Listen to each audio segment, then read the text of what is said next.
Sotah Daf Chuf Aleph begins with Agadata discussing the zechus that a woman might have to avoid the results of the Sotah water, which gets into the concept of women learning Torah, and then we'll continue by referring to the next part of the Mishnah, which also discusses when a father teaches his daughter Torah, is that the right thing or the wrong thing to do. So let's begin. We've seen in the Mishnah that if she has a schus that can suspend her judgment for 3 years, so the Gemara says, what kind of schus is this? Are we talking about a schus of Torah, or are we talking about a schus of mitzvahs? If you're talking about a schus of Torah, it's not negayah Torah because women are not commanded to learn Torah, so it can be such a big schus. Schus of mitzvah shouldn't be enough to protect her that much, because we know that the schus of Torah is much greater than the schus of mitzvah, and the schus of mitzvah doesn't really protect people from trouble to that extent. I think Gemara brings a brayso to support that. It says, "Was Josh said by Rav Nachman and Rabbi Yosi on the pasuk Kiner mitzvah v'Torah ar." So mitzvah is compared to ner, and Torah is compared to ar, meaning the light of the day. So why is mitzvah compared to ner? Because just like a ner, which is a candle, doesn't have a long-term protection, it only has a short-term protection while it burns, it provides light. Mitzvah also only has a short-term protection, and we'll say soon that it's while the mitzvah is being performed itself. Now, the Torah, learning Torah, is compared to the light of the day to show just like the sunlight protects and it sheds sustenance and life to the entire world, Torah also protects the entire world. Now he continues and says on the pasuk B'sa'alachacha tancha isach, in your travels it will guide you.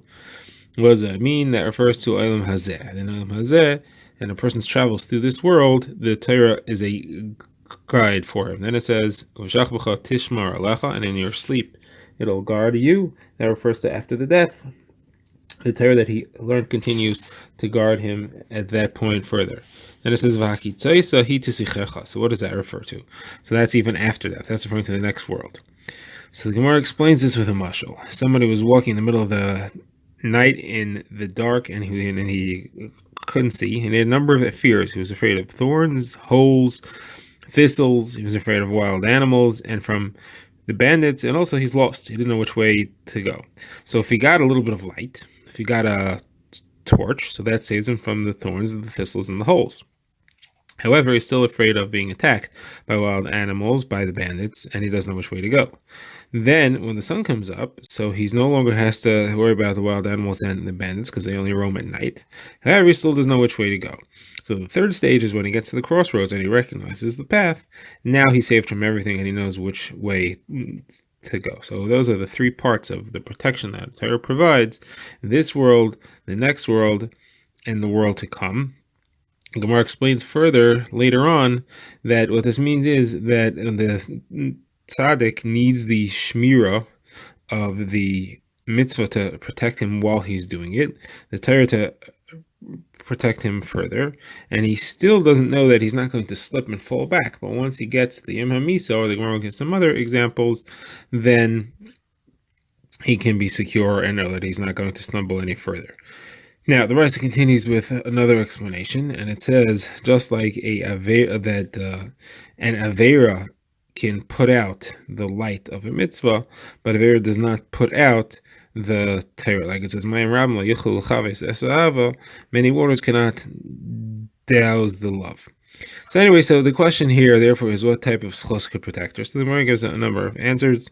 Rav Yosef says it is the mitzvah that can protect her, and even though we said that the mitzvah is weak, that's only because at the time that the mitzvah is being done, it protects from trouble, and it also saves from avera. When it's not being done, it still protects from trouble, but it doesn't save from avera. Torah is stronger than that because whether it's a time that it's being done or even after it's been done, it still protects from trouble and saves from avera. However, she can still be suspended and be saved from the mitzvah that she did, from the trouble that could happen. Now, says Rabbah, if that's true, then Doeg and Achitophel, who learned Torah, should have been protected. Why did they make the mistake of chasing after David HaMelech? So therefore, Rabbah says it's slightly a different shot. Rava says Torah, at the time that he is learning it, it protects him from trouble and saves him from Aveira. When he's not learning it, it protects him from trouble, but it does not save him from Aveira.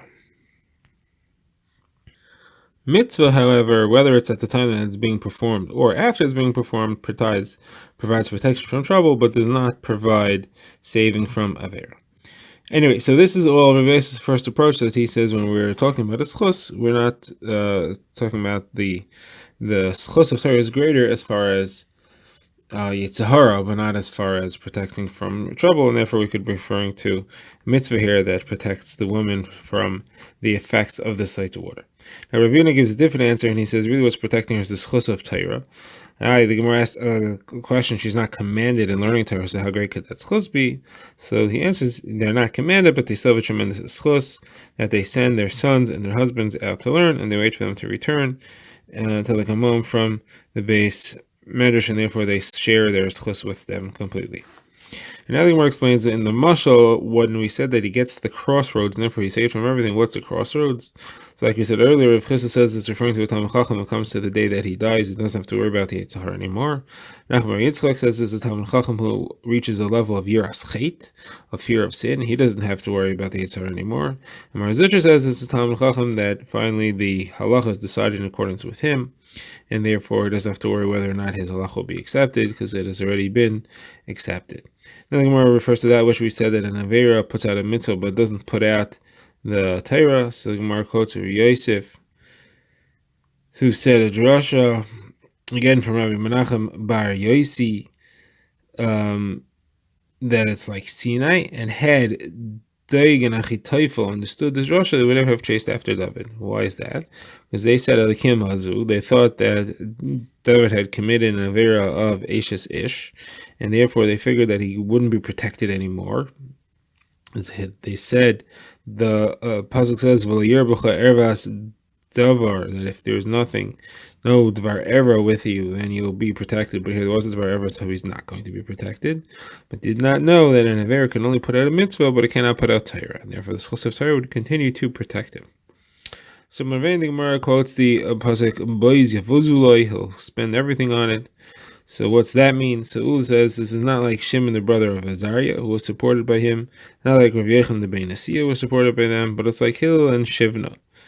Because when Rav Dimi came, he said Hillel and Shivna were brothers. Hillel learned the Torah and Shivna worked in business, and then in the end he said, let's mix all our funds together and split it.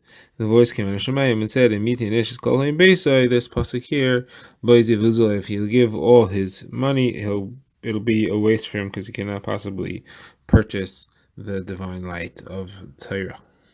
Gemara now moves on to the next line in the Mishnah, where we quoted Rabbi Eliezer, we quoted Ben Azai, said a person has to teach certain halachas to his daughter, and Rabbi Eliezer who said anybody who teaches his daughter Torah teaches her nonsense. So Gemara says nonsense. How could you say that about the different Torahs? And Gemara says no, it says if he teaches her nonsense. What Rashi explains is she's going to use it for trickery.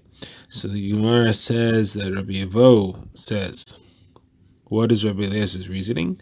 Based on the pasuk in Mishnah, Ani chachma shachanti arma, I am wisdom, and I lay with trickery, with the wisdom, with using smarts for trickery. When a person gets chachma within him, he also gets trickery. So the Rabbanan, I don't hold like Rabbi Eliezer, who hold that he should teach Torah. So what do they hold? What do they do with this pasuk? Some says they use it for a different drasha. One that was said by Rabbi Yosef Chanina does not understand the word arma here to mean trickery, but from lashon aram, meaning unclothed, meaning to say that Torah only stays by someone who makes himself very humble, very poor, as if he is nothing.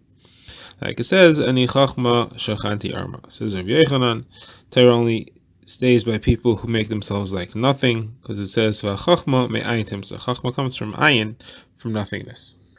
Where now again refers back to the Mishnah, where we had seen that Rabbi Yeshua said a woman wants 1 kav and tiflos rather than 9 kavin and precious. So what does this refer to? So the Gemara says it means that she wants to have 1 kav of property and 9 kavin of physical attention from her husband, rather than to have 9 kavin of material and to have abstention on the part of her husband. Next, the Mishnah had said that there are four things which destroy the world. One of them is a chassid shaita, a pious man who's a fool. So the Gemara says, what does that mean? What's a chassid shaita?